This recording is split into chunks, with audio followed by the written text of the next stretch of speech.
नमस्कार किसान मित्रों, मैं हूं आपका दोस्त दिलसाद। स्वागत है आपका अपने यूट्यूब चैनल इंडियन किसान हेल्प में। किसान मित्रों, आज की इस वीडियो में हम बात करेंगे आलू की फसल में लगने वाले रोग के बारे में कि आलू की फसल जब आपकी 60 से 65 दिन की अवस्था में होती है या फिर आपकी आलू की फसल लगभग 35 से 40 दिन की अवस्था में होती है, तब उस समय एक रोग आता है जो उसमें आपकी पत्तियाँ होती हैं पौधे की, जो आलू की, वो सिकुड़ने लगती हैं ऊपर की तरफ या फिर नीचे की तरफ।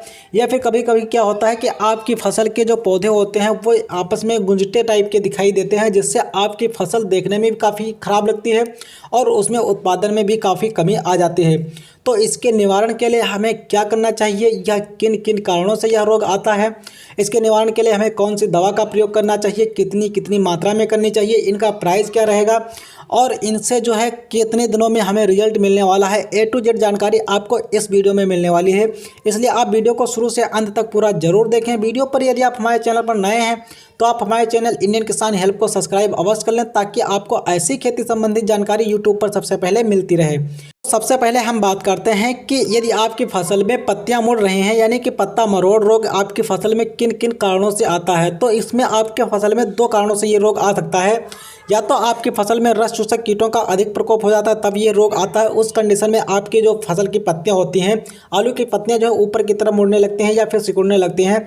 और दूसरा कारण होता है आलू की फसल में जब आपकी फसल में वायरस का अटैक आ जाता है, तब आपकी फसल में पत्तियां जो है मुड़ने लगती हैं और वो ज़्यादा मुड़कर जो है पौधा जो एकदम से बैठ जाता है और वो सारी की पत्तियां आपस में मुड़ जाती हैं, सारी की सारी पत्तियां आपस में ही मुड़ जाती हैं।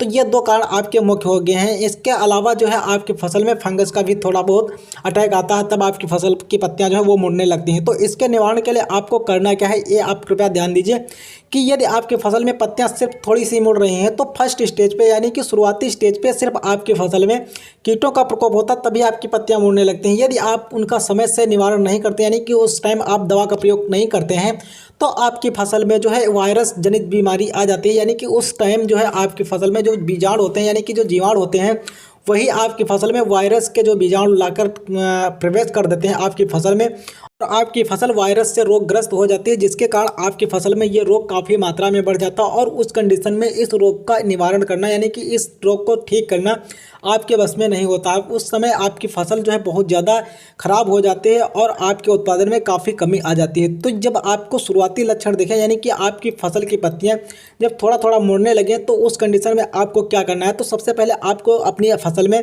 दो दवाओं का प्रयोग करना है। एक तो आपको फफूंदीनाशक का प्रयोग करना है और दूसरी दवा आपको सकिंग पेस्ट को कंट्रोल करने वाली, यानी कि रस चूसक कीटों को मारने वाली दवा आपको लेनी है, साथ में फंगिसाइड के साथ में। तो इसमें आपको कौन कौन सी दवा का प्रयोग करना है, आप कृपया ध्यान दीजिए। तो इसके लिए आपको प्रति 15 लीटर पंप में आपको 10 ml थायोमेथक्साम 30% FS वाली लेनी है और उसी के साथ में आपको 20 ग्राम प्रति एकड़ की दर से आपको इमिडाक्लोपरिड जो आता है 70% SL, उसको लेना है और आपस में आपको अच्छे से मिला लेना है। और उसी के साथ में आपको स्वाधीन दवा का प्रयोग करना है। स्वाधीन एक फंगिसाइड है, इसमें आपको सल्फर 65% और उसी के साथ में टेबिकोनाजोल मिल जाता है, जो आपको आपस में मिलाकर आपकी फसल में स्प्रे कर देना है अच्छी तरीके से।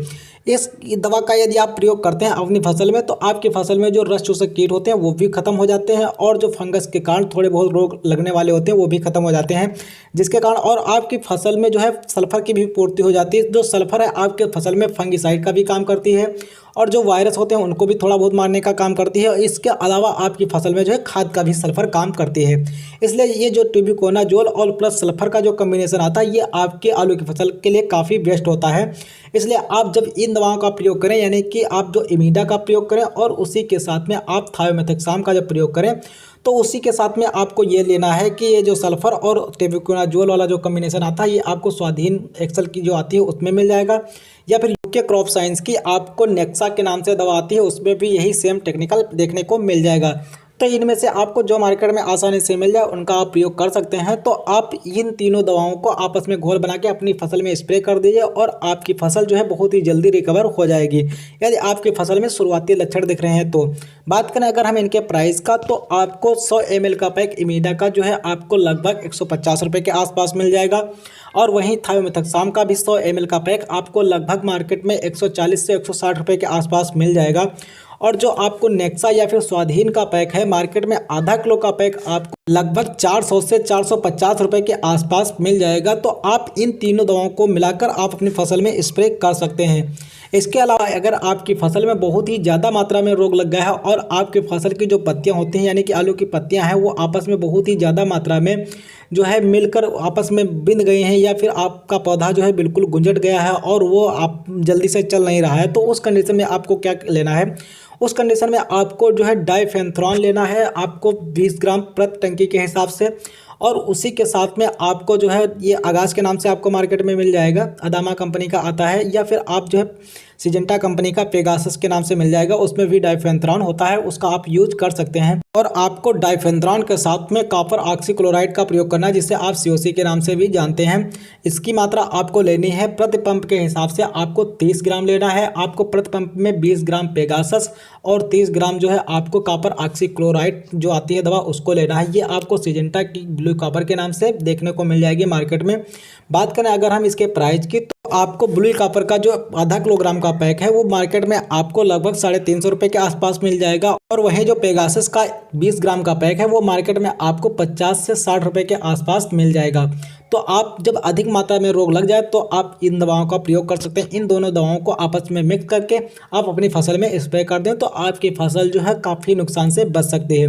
तो दोस्तों यही सब था आपके आलू की फसल में रोग लगने पे दवाओं का प्रयोग करने के बारे में जानकारी आपको कैसी लगी कमेंट के माध्यम से आप हमें ज़रूर बताएं। वीडियो अगर आपको पसंद आया हो तो आप वीडियो को अपने किसान मित्रों में शेयर कीजिए।